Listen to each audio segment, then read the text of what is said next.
सल्लि अला रसूलिहिल करीम अम्मा बअद फ़अऊज़ु बिल्लाहि मिनश शैतानिर रजीम बिस्मिल्लाहिर रहमानिर रहीम इज़स समाउ फ़तरत व इज़ल कवाकिबु इंतफ़रत व इज़ल बिहारु फ़ुज्जिरत व इज़ल क़ुबूरु बु'थिरत अलिमत नफ़्सुम मा क़द्दमत व अख़रत। बुज़ुर्गों, भाइयों, अल्लाह तबारक व तआला ने एक पूरी सूरत जो नाजिल फरमाई, पारे आम की ये सूरत है, अक्सरों को ये याद भी होती है। इसमें शुरू में तो अल्लाह रब्बुल इज़्ज़त ने क़यामत के कुछ आसार बयान फरमाए और आगे फिर अल्लाह रब्बुल इज़्ज़त ने अपने एहसानात को गिनवाया।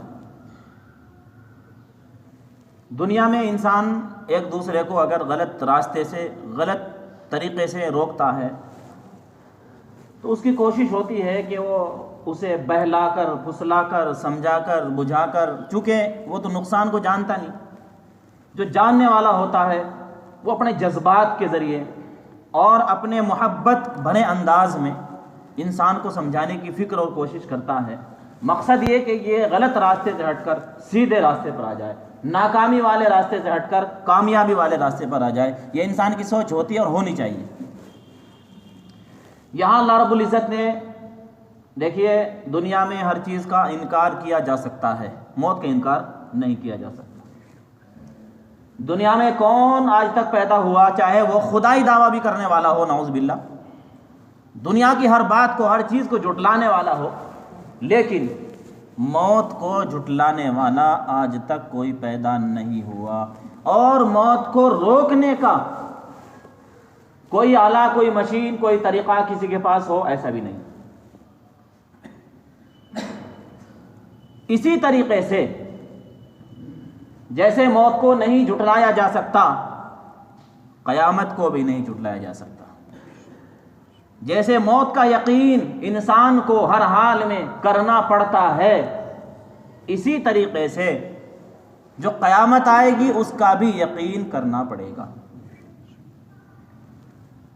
कुरान करीम में अल्लाह रब्बुल इज़्ज़त का इरशाद है, इज़स समाउ फ़तरत, जो फरमाया कि जब आसमान चिर जाएगा, आसमान फट जाएगा। क़यामत में ऐसे ऐसे हालात होंगे जो इंसान ने कभी देखना तो दूर, सोचा भी नहीं। चूँकि अल्लाह रब्बुल इज़्ज़त ने जैसे इस दुनिया को, दुनिया के निज़ाम को बनाया है, संवारा है, इसी तरीक़े से अल्लाह रब्बुल इज़्ज़त इसको तह व बाला कर देंगे। इसी तरीक़े से अल्लाह रब्बुल इज़्ज़त इसको नेस्त व नाबूद कर देंगे। इज़स समाउ फ़तरत, आसमान जो बग़ैर सतूनों के अल्लाह रब्बुल इज़्ज़त ने रोका हुआ है, थामा हुआ है। आदमी अगर कोई भी चीज़ रोकता है तो रोकने के लिए सतून लगाता है। अल्लाह रब्बुल इज़्ज़त ने ये आसमान को बनाया है, इसको रोका है, इसके यहाँ कहीं भी सतून नहीं। अपनी कुदरत कामिला से उस अल्लाह रब्बुल इज़्ज़त ने इतनी दूरी पर, इतनी ऊंचाई पर इस आसमान को रोका है। यह कुदरत की कारीगरी है जनाब, के ज़र्रे को चमकाए जूं आफ़ताब। तो ये जो आसमान है ये फट जाएगा। व इज़ल कवाकिबु इंतफ़रत, और फरमाया ये जो सितारे ज़मीन से कई कई गुना बड़ा बाज़ सितारा होता है, इन सितारों के बारे में फरमाया कि सितारे झड़ पड़ेंगे। सितारे चूँकि ज़मीन से बहुत ज़्यादा दूरी पर होने की वजह से छोटे नज़र आते हैं, जितनी चीज़ ज़्यादा दूर होती है उतना ही उसकी शक्ल व शबाहत, उसका आकार, उसका जिस्म जुस्सा कम नज़र आता है। तो ये जो सितारे, जो बाज़ सितारा ज़मीन से कई कई गुना बड़ा है, इनके बारे में क्या फरमाया, इतने ताकतवर, इतने बड़े, वइज़ल कवाकिबु इंतसरत, ये झड़ जाएंगे। वइज़ल बिहारु फुज्जिरत, जो फरमाया कि समंदरों के अंदर एक उबाल होगा, एक जोश होगा। किसी ने देखा होगा नदी को, जब नदी चढ़ के आती है, नहर में तो पानी चाहे वो ज़्यादा हो कम हो, वो आम तौर से अपनी सतह पर चलता है। लेकिन चूँकि हमारे इलाकों में नदियाँ हैं, हमने नदी को देखा बहते हुए। वो पहाड़ से जब नदी आती है तो पहाड़ की बुलंदी की वजह से उसका बहाव भी तेज़ होता है, और जब खूब चढ़ के आती है तो उसके अंदर एक शोर होता है, एक जोश होता है, और उसे देखने के बाद लगता है कि इसके अंदर एक जोश खरोश है। और फिर नदी जिधर को निकल जाती है ना, उधर ही रास्ता बन जाता है बस। खेत, पेड़, बड़ी बड़ी चट्टानें सब बहा ले जाती है। पानी की ताकत का अंदाजा इंसान कैसे लगा सकता है? तो उस दिन क्या होगा? वइज़ल बिहारु फुज्जिरत, समंदरों के अंदर एक उबाल होगा। और बाज़ रिवायत से मालूम होता है कि जितने भी दरिया हैं दुनिया में, उन दरियाओं को अल्लाह रब्बुल इज़्ज़त हुक्म देंगे कि वो सारे के सारे दरिया एक जगह जमा होंगे। क्योंकि जब क़यामत आएगी, ये मकान, पेड़ पौधे, ऊंचाई नीचाई, कहीं कुछ भी नहीं रहेगा। जब सब तह व बाला दरहम बरहम होकर बिल्कुल ज़मीन को बराबर कर दिया जाएगा, तो सारे समंदर, सारे पानी जितने हैं दुनिया में, वो एक जगह जमा हो जाएंगे। और जमा होने के बाद फिर उनके अंदर एक उबाल होगा, एक जोश होगा, और फिर दुनिया देखेगी। ये ऐसा नहीं है कि कोई देखे कोई ना देखे, ये तो क़यामत के जो हौलनाक मंजर हैं, जो दुनिया से मर गए और दुनिया में मौजूद उस वक्त में रहेंगे, सबकी नज़रों के सामने ये तमाम के तमाम नज़ारे होंगे। तो अल्लाह रब्बुल इज़्ज़त उस पानी के अंदर एक आग भड़का देंगे। वो पानी जो प्यास को बुझाने के काम आता है, वो पानी जो आग को बुझाने के काम आता है, उस पानी के अंदर एक आग भड़क जाएगी। जिंदगी में इस पानी से आग को बुझाया है, आज यही पानी आग की शक्ल इख्तियार कर लेगा। वइज़ल बिहारु फुज्जिरत, फरमाया वइज़ल क़ुबूर बुअसिरत, फरमाया कि कब्रें सारी की सारी उखाड़ दी जाएंगी। चुनाचे जिस वक्त सूर फूका जाएगा, हजरत इसराफील अलैहिस्सलातु वस्सलाम सूर फूकेंगे, उसकी आवाज़ पहले तो बड़ी नरम और सुरीली आवाज़ होगी। ऐसी आवाज़ होगी कि लोग उस आवाज़ की तरफ खींचेंगे, चारों तरफ से लोग उस आवाज़ को सुनकर उसी तरफ दौड़ पड़ेंगे कि आवाज़ इतनी प्यारी है, इतनी, पूरी दुनिया, सारी दुनिया के लोग उस आवाज़ को सुनेंगे और फिर उसकी तरफ दौड़ पड़ेंगे। और फिर वो आवाज़ इतनी ख़तरनाक होगी कि जो जिंदा लोग हैं उनके कलेजे फट फट कर वो वहीं गिर जाएंगे। वइज़ल क़ुबूर बुअसिरत, तो कब्रों को उस दिन उखाड़ दिया जाएगा।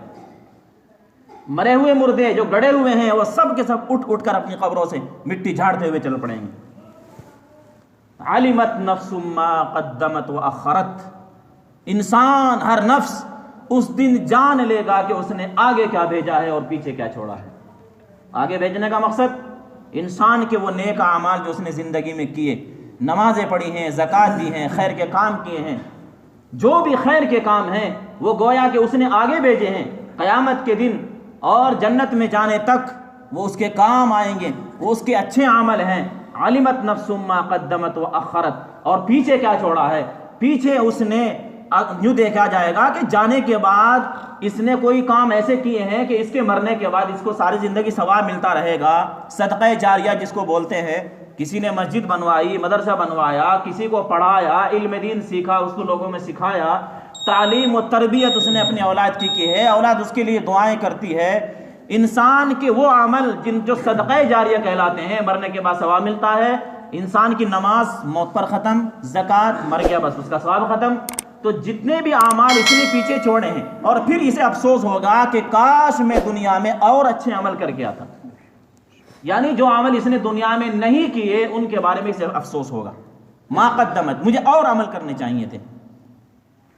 आगे फरमाया या अय्युहल इंसान मा गर्रक बिरब्बिकल करीम, यह है प्यार भरा लफ्ज़ अल्लाह की तरफ से। ए इंसान, या अय्युहल इंसान, ए इंसान, मा गर्रक बिरब्बिकल करीम, उस परवरदिगार, उस करीम रब की तरफ से किस चीज़ ने तुझको धोखे में डाला है। इस सोचने वाली बात है।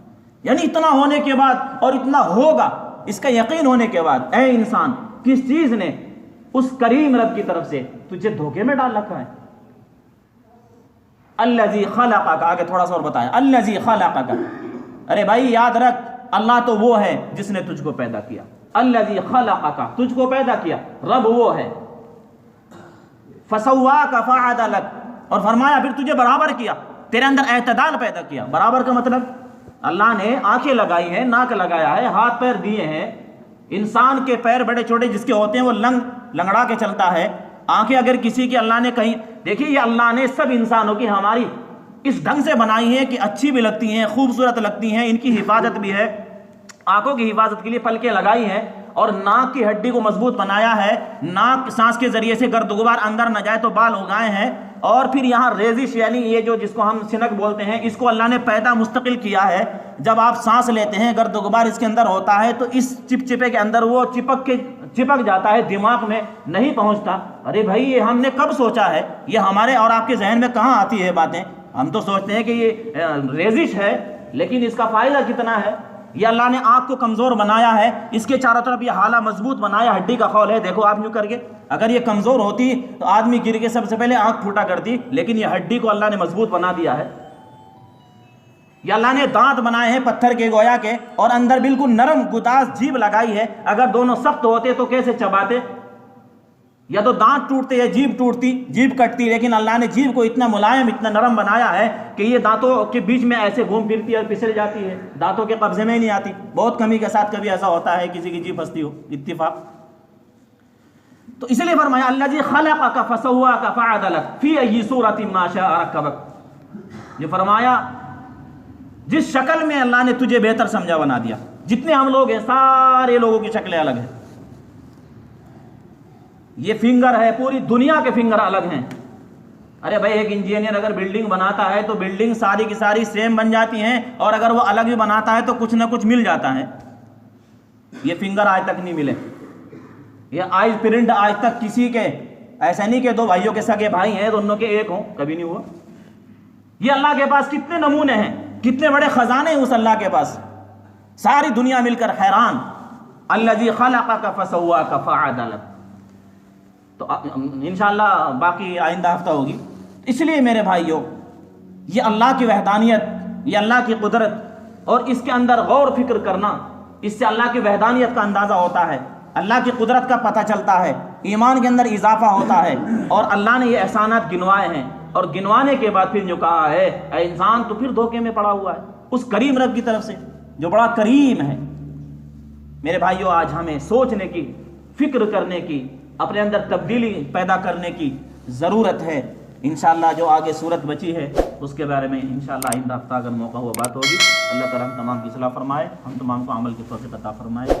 वाखिर दावाना अनिल हम्दुलिल्लाह।